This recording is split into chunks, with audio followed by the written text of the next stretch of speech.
Welcome to Building Together. Today we're starting a new series where we answer some of your questions. We're going to take 4 or 5 questions each time, so if you have a question you'd like answered, please comment below and we'll get to that in the next video. Our first question comes from Jacob, who asks, did you ever have a dark age? And what brought you out of it? I did have a dark age. So I grew up loving Lego from the age of 3 all the way to like the age of 13. So it was like a 10-year period. And then I still liked Lego, but I didn't buy or collect any new Lego sets. So I might build some of my old sets, especially around Christmas time, because I wanted the time to pass to get to Christmas quickly. But it wasn't until I was about 23 or so like a 10-year gap where I didn't collect Lego sets, that I did. And how I got back into it was really random. We were visiting Julia's family in Portland, Oregon on the West Coast, and I woke up in the middle of the night suddenly just like wondering, I wonder what Lego's doing these days. And so I couldn't get back to sleep. I got up like 5 in the morning and just started looking up like what's been going on with Lego since the early to mid 90s. And that's how I got back into it. I looked up some of the old castle stuff that I never had when I was a kid and started brick-linking pieces so that I could build those sets. Nice. Now, did you have a dark age? Well, I never had Lego growing up. I played with my brother's Lego, and so I was happy to do it with him. But I didn't have my own, so I wouldn't really say I had a dark age because I never really had a Lego of my own to begin with. And then as an adult, Colin started collecting Lego again, so then I would buy some things for him, but not for myself. I didn't get it my first set. I only have one set, and I didn't get it until we started this channel. So I haven't actually had my own Lego, even though I've been using Lego, building with Lego all along, really. Yeah. We love modulars, so our second question is, what can we expect from the 2024 modular? Ooh, all right, so Lego's been producing modulars since 2007, right, with a cafe corner, and there's been an established pattern for every Lego-designed official modular building. So that wouldn't include the Market Street from like 2007, 2008, or the Sanctum Sanctorum. Like, even though those are designed by Lego, and Market Street is an official modular, but it wasn't really part of that initial process. They've always had a pattern of corner, straight, corner. So in 2021, we had let's see, what year was the Boutique Hotel? Was that 2022? So 2022, I think, was the Boutique Hotel. And that was a corner building. So then we got the Jazz Club in 2023. So 2024, I would expect it to be a straight building. Now, as a straight 32 wide building, Lego has definitely changed up how they approach the buildings over the years. It used to be, when you look at the Greengrocer, the Fire Brigade, that they were one building, 32 studs wide, but then they started changing that with the detective's office, even the Parisian restaurant kind of is a little bit shorter on one side. And then, of course, you have the pet shop and the bookshop, right, the bookstore, which are 2 separate 16 by 32 buildings. So I think we're going to get, obviously, a straight building. I'm skeptical to say that we're going to get 2 separate dividable buildings because they did that fairly recently. I think, 2020 or 2019 with the bookstore. This is not prepared off the cuff, right? So I don't really know all the years off the top of my head. And so it's been a little bit, it hasn't been all that long since we got that separable building. So I think we're going to get like one building that could have multiple facades joined together. And beyond that, like in terms of hints or speculation, I think there are a lot of fan theories that are kind of fit the facts afterwards, right? So I remember when the Fire Brigade came out in 2009, people pointed at the Greengrocer saying, oh, it has a fire hydrant on the sidewalk, so we should have expected the Fire Brigade. It makes so much sense.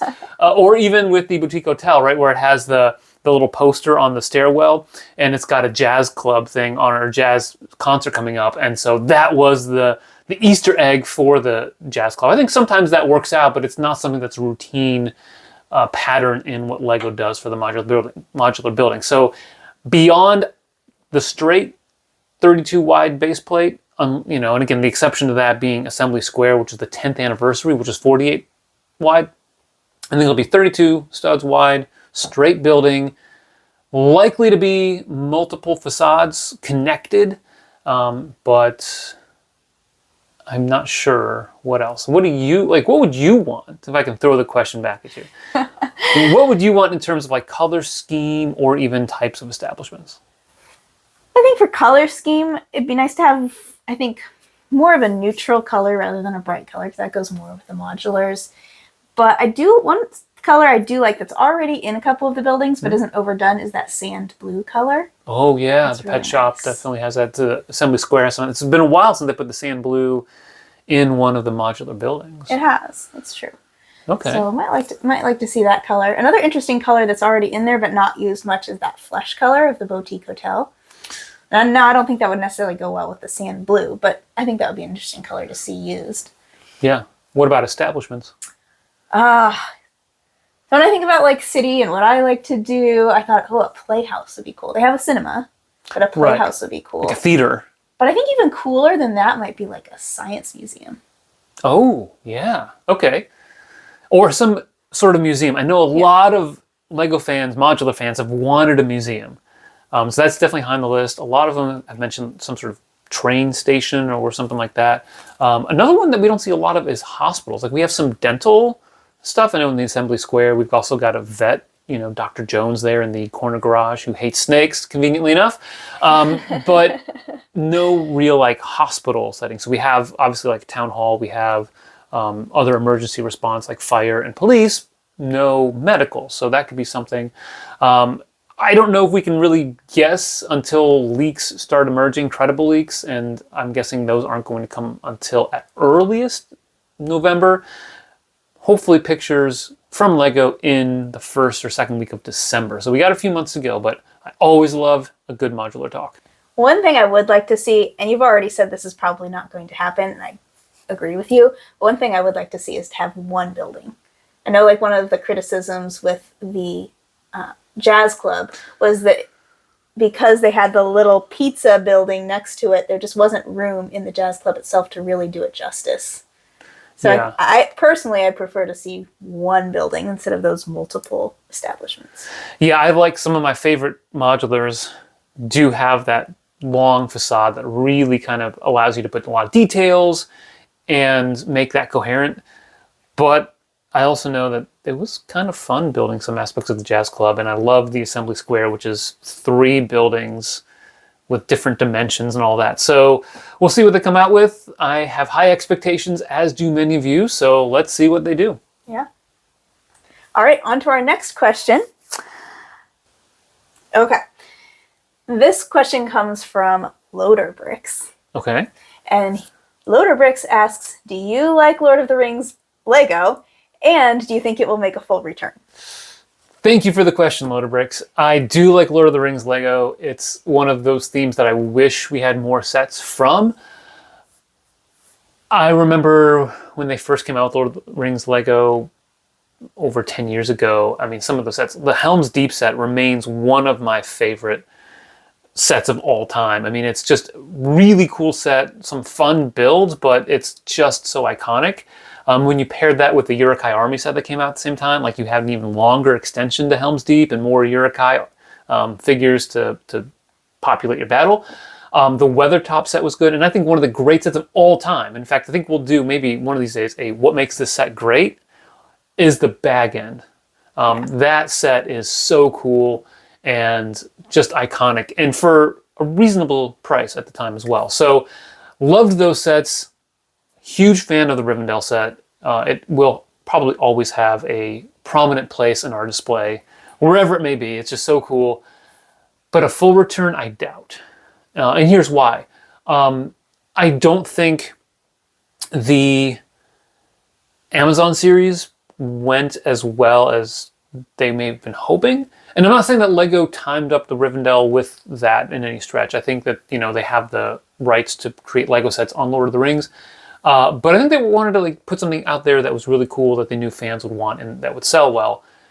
I think those are the kind of sets we're going to see. So there's already rumors in 2024 of a Barrador, which would be cool if you love black Lego pieces. But that would be the more likely scenario, is maybe every year, every other year, getting something that would fit like an 18 plus set, which could be large or it could be kind of like a display set, similar to what they do with the Star Wars, some of those sets, the diorama sets. So I don't think we'll get a full return. But if you do want a full return, buy Lord of the Rings Lego. I think that's the best way to send a message. If you like the sets, go out and get them. So we have the brickheads, the 3 brickheads, and then we also have Rivendell, which I know $500 is pretty expensive. So, yeah. But I think that one's selling just fine.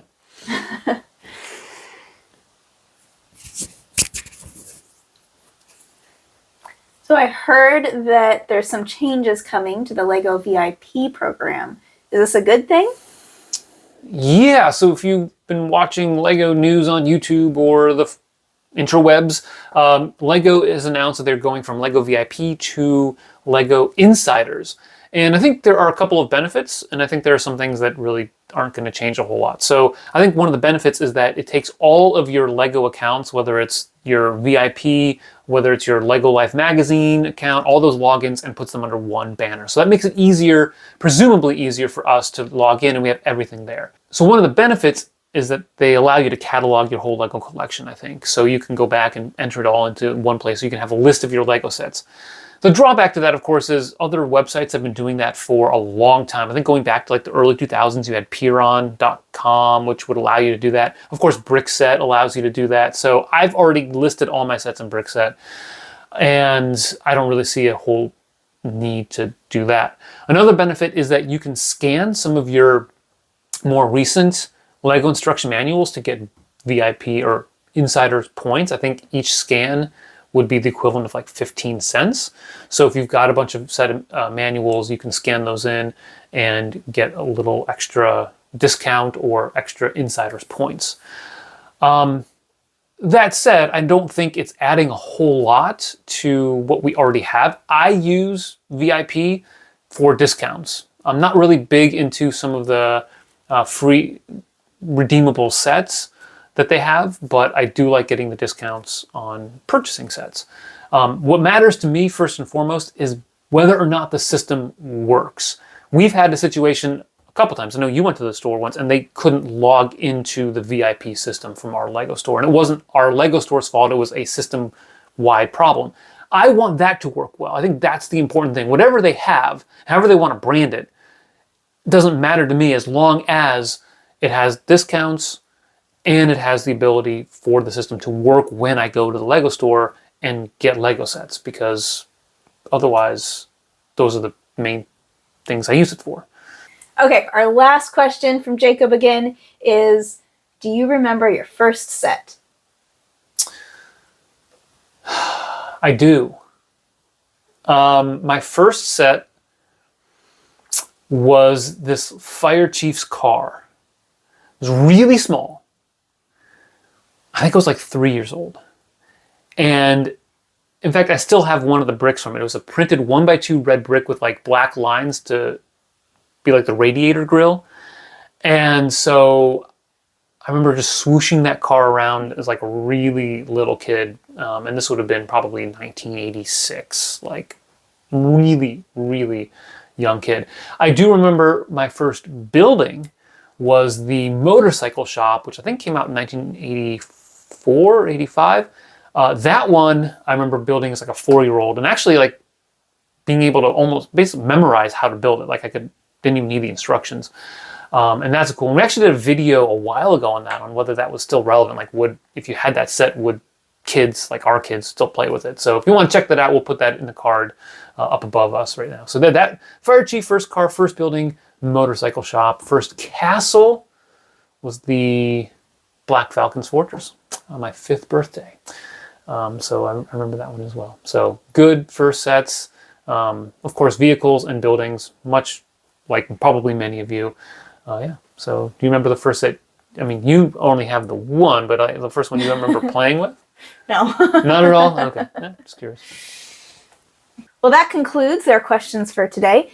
Again, comment below if you have any questions of your own, because we would love to have some more questions to answer in the future. Hoping to do this about once a month, so we definitely are going to need some more questions for next month. Yeah. Yeah, thanks for watching. Remember to subscribe, and always remember to Keep building together.